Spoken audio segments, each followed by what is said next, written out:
नमस्कार दोस्तों, बहुत स्वागत है आप सभी का। मैं हूं सुशांत सिन्हा।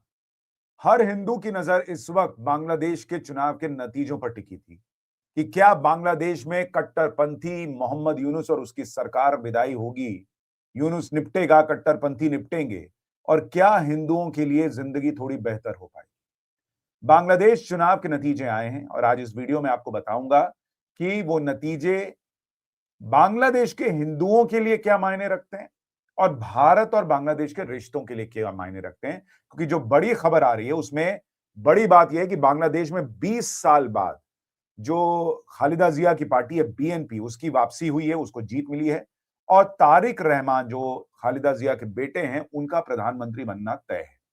35 साल के बाद कोई पुरुष जो है वो वहां पर प्रधानमंत्री बनने जा रहा है, तो ये भी अपने आप में बड़ी बात है। क्योंकि शेख हसीना जो है वो पिछले 20 साल से तो वही राज कर रही थी, उसके पहले खालिदा जिया। तो इन दोनों प्रधानमंत्रियों के बीच ही मामला चल रहा था। लेकिन यूनुस तो निपट गया, उसके कट्टरपंथी निपट गए। और इसका मतलब क्या है ये आपको बताऊं उससे पहले एक चीज समझिए। देखिए, ये व्यक्ति जो इस वक्त प्रधानमंत्री बनने की रेस में सबसे आगे है और यही प्रधानमंत्री बनेंगे, क्या ये व्यक्ति भारत के लिए और जो हिंदू बांग्लादेश में रहते हैं उनके लिए एक अच्छी तस्वीर बना सकते हैं?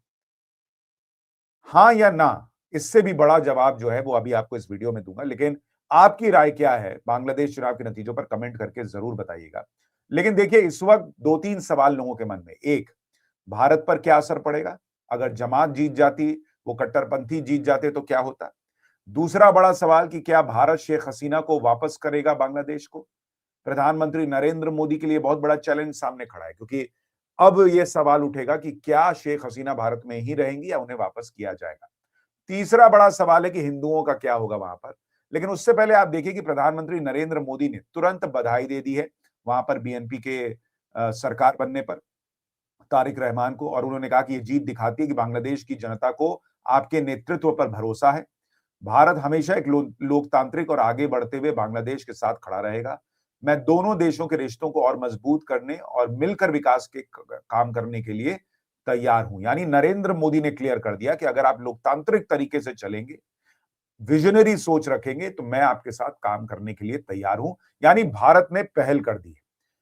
इंतजार नहीं किया कि बांग्लादेश जो है वो क्या उम्मीद करता नहीं करता। भारत ने तुरंत पहल की कि हम आपके साथ बेहतर रिश्ते बनाने को तैयार हैं। उधर से बीएनपी के नेता क्या कह रहे हैं, जरा एक बार आपको वो भी सुनवाता हूं, फिर आगे की बात बताता the relationship between two neighboring countries and the people of these two countries will be strengthened. We thank Prime Minister Narendra Modi for congratulating our leader Tariq Rahman.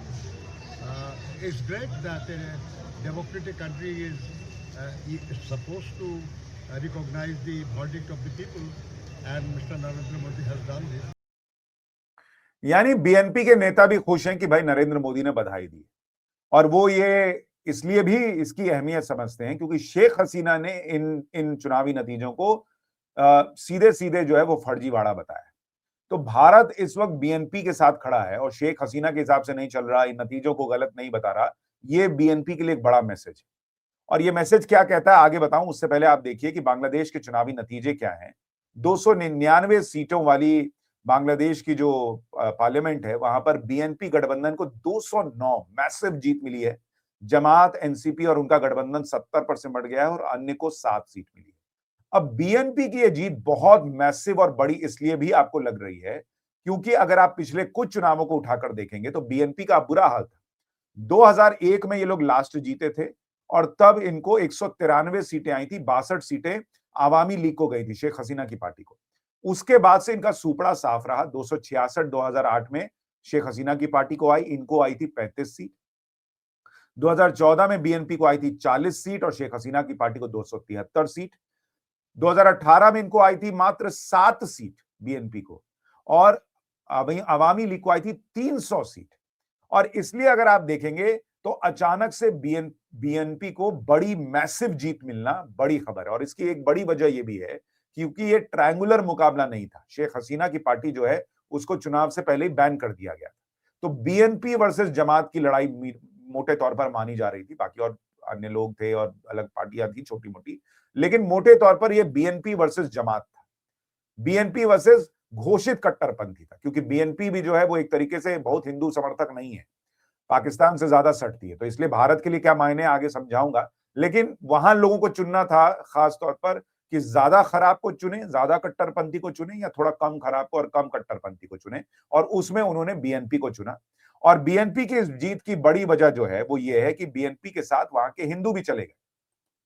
देखिए वहां पर कहा जा रहा है कि बीएनपी को, जो शेख हसीना की पार्टी अवामी लीग को हिंदुओं का वोट मिलता था, वो शिफ्ट हो गया, और जो अवामी लीग का गढ़ था, जैसे गोपालगंज के अलावा खुलना, सिलहट, चटगांव, ठाकुरगंज में भी बीएनपी को जीत मिली है, जिससे ये साफ साफ दिखता है कि हिंदुओं ने बीएनपी पे भरोसा किया है। क्योंकि उनको, मैंने कहा ना, दो खराब में से चुनना था, तो कम खराब को उन्होंने चुना कि भाई ये कट्टरपंथी जो है जमात वाले, ये तो पता है कि ये क्या करेंगे, तो इसलिए कम से कम बीएनपी पे भरोसा करो। और क्यों भरोसा करने की वजह उनको दिखी, ये तारिक रहमान जो है ये क्या कर सकते हैं, ये आगे बताऊंगा। और बांग्लादेश में 59% मतदान हुआ, जो पिछले बार से 17% ज्यादा था, जो कि ये दिखाता है कि लोग बदलाव चाहते थे और इस जमात को, इन कट्टरपंथियों की फौज को बाहर धुतकारना चाहते थे, बाहर बैठ। तो ये बांग्लादेश के अंदर जो है ये बड़ा मैसेज गया है। अब ये तारिक रहमान है कौन, थोड़ा इनको भी समझिए। ये जो अब नए प्रधानमंत्री बनने वाले हैं बांग्लादेश के, ये दरअसल शेख हसीना, माफ कीजिएगा, खालिदा जिया के बेटे हैं। खालिदा जिया पूर्व प्रधानमंत्री बांग्लादेश की, जहां पर जिनकी अभी हाल में ही मौत हुई है। और ये 2007-8 में इन पे भ्रष्टाचार का आरोप लगा था, और उसके बाद से भाई साहब लंदन चले गए। 2008 में लंदन गए, 2025 में जाकर इनकी वापसी हुई, जब पूरा बांग्लादेश में खेल पलट गया, और अब इन्होंने आते ही वहां पर बीएनपी को जीत दिलाई है और अगले प्रधानमंत्री बनने जा रहे हैं। अब सवाल यह है कि भाई क्या तारिक रहमान बांग्लादेश के हिंदुओं को सुरक्षा दे पाए? देखिए बीएनपी का इतिहास भी बहुत हिंदू समर्थक तो नहीं है, उससे बेहतर हमेशा भारत के लिए और वहां के हिंदुओं के लिए शेख हसीना की सरकार रही है। लेकिन अब जो सिचुएशन है सो है, और शेख हसीना वहां प्रधानमंत्री नहीं है, ये एक सच्चाई है। उनकी पार्टी को चुनाव लड़ने नहीं दिया गया, ये एक सच्चाई है। अब तारिक रहमान जो है, उनको लेकर जो खबरें हैं, पहले उसको समझिए। देखिए जैसे आज उन्होंने जब जीत मिली, तो उन्होंने कहा कि भाई कोई बहुत हंगामा मत कीजिए, कोई जश्न मत मनाइए, संयम बरतिए। और अभी हाल में जो खालिदा जिया की मौत हुई है, तो उन्होंने जुमे की नमाज के बाद देश भर में खास दुआ करने के लिए कहा है।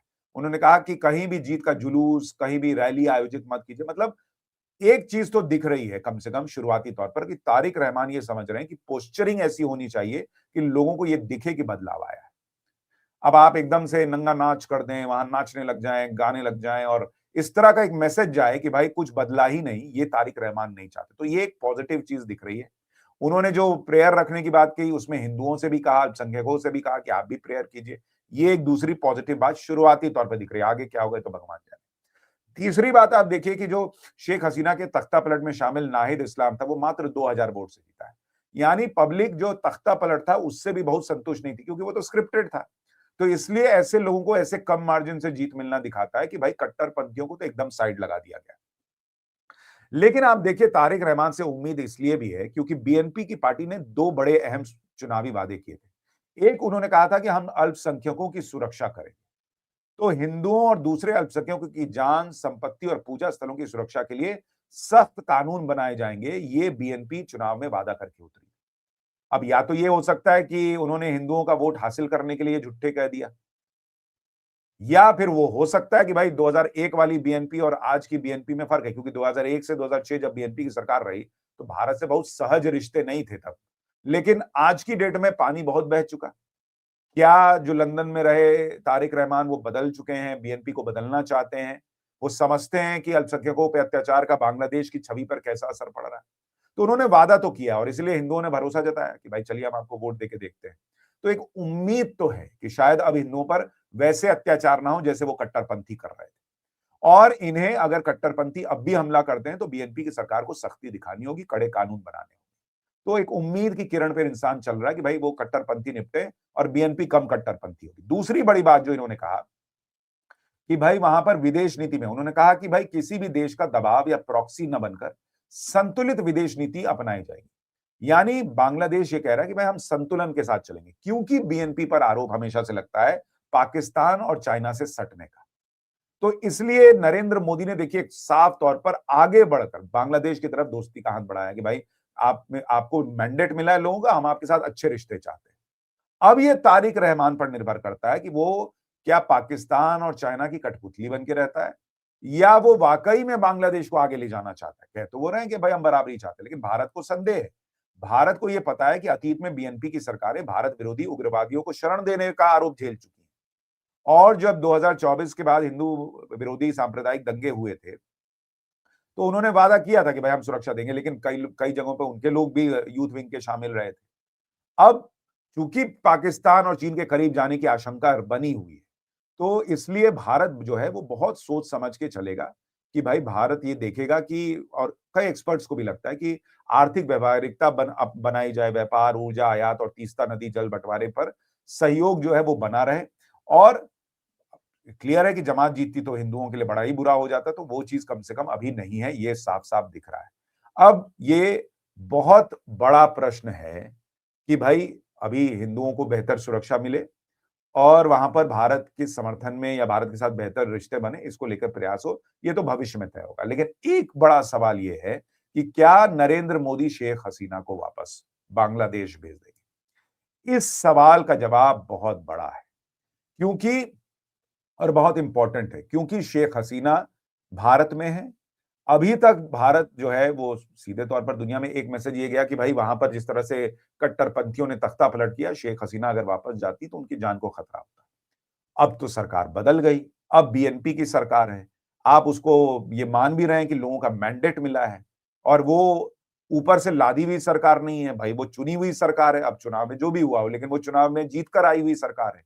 तो इसलिए मुझे लगता है कि भारत अब बहुत दिन शेख हसीना को नहीं रख पाएगा, और ना उसे रखना चाहिए, क्योंकि अगर आप ये जानते हैं, मानते हैं और समझते हैं कि अगर बांग्लादेश से रिश्ते इंपॉर्टेंट हैं और बांग्लादेश चीन और पाकिस्तान से जाकर सीधे उनकी गोद में न बैठे, तो भारत को भी जेस्चर दिखाना होगा। और अब चूंकि चुनी हुई लोकतांत्रिक सरकार है, तो भारत नहीं कह सकता कि भाई हम शेख हसीना को नहीं सौंपेंगे, क्योंकि उनको खतरा है।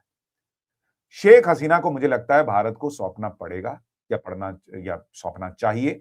आपकी राय क्या, आप कमेंट कीजिएगा। लेकिन अब सच्चाई यही है कि शेख हसीना सत्ता में नहीं है, बीएनपी सत्ता में है, तारिक रहमान प्रधानमंत्री बन रहे हैं, और उनसे ही भारत को चलाना पड़ेगा। ये क्या कीजिएगा, ग्लोबल पॉलिटिक्स में इसी तरीके से चलता है। आपकी मर्जी से आप पड़ोसी नहीं चुन सकते और पड़ोस की सरकार नहीं चुन सकते। तो अब भारत यहां से बेहतरी की ही उम्मीद रख सकता है, और मुझे लगता है शेख हसीना वापस जाएंगे। आपकी राय क्या है, कमेंट करके जरूर बताइएगा। वीडियो को लाइक और शेयर कीजिएगा। नमस्कार।